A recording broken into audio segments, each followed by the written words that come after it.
Tell me a little bit about what what you guys are doing here, students from SUNY New Paltz. So at this site, we are trying to find one of the DeWitt's original ancestors, Cherrick DeWitt, and so we believe that he's somewhere around here. So we're trying to find his remains and connect the living family with the original ancestors and the deceased family. So. And what are the roles that the students are taking on here then in this dig? So we are like the roles like... Well, what are some of the tasks that you guys have? So we have 2 sets of sifters, and so once we get the dirt out of our trench, we are tasked with like sifting through the dirt, seeing if we could find anything. We found a bunch of glass, we found part of a light bulb, we found a bunch of coins so far, and then we're trying to peel back the layers 10 centimeters at a time to go down really slowly, just to make sure that we can get and catalog everything. And so right now we're just in the process of trying to go down 10 centimeters and make it level, and just so we can like get a good base layer, get the topsoil out, so then we can go down into the sub layers to try to find the remains of Cherrick.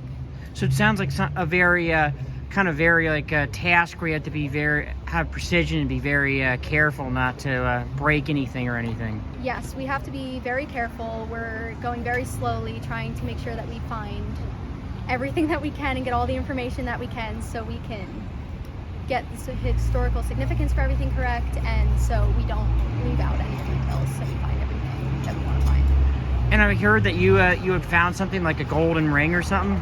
Yeah, earlier this morning we found part of a ring in the soil. It's kind of broken and it's really small.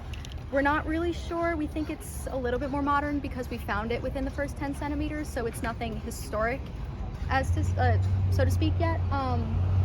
But yeah, we found part of it. We're hoping to find the other parts, we can connect it back together, but we don't really know much about it yet, if it even connects to anything. So is this your first dig working on, or have you done other archaeological digs? I've done one other one. A couple weeks ago, I was in England doing another dig for the University of Evansville, and we were doing like a Neolithic site, a Victorian walled garden site, a World War II site. We had a bunch of sites that we were working on. So I did that a couple weeks prior to doing this one. So now, how does it feel to be, here doing this one? That sounds like England has a little bit older history than there that you were working on.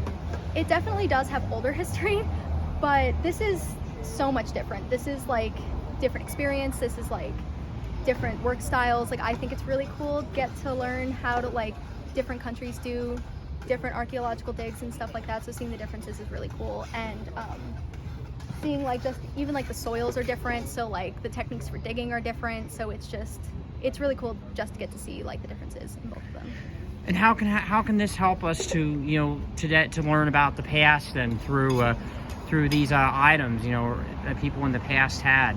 Well, once we uncover more items and stuff like that, we'll be able to like connect history a little bit better, and we'll be able to like learn from the artifacts that we find and be able to like connect those to history and like fill in some of like the plot holes of our history, so it'll help everybody to understand everything better and to bring more awareness to some things that people don't know about as much about yet. So we'll be able to give the public more background information on just history in general.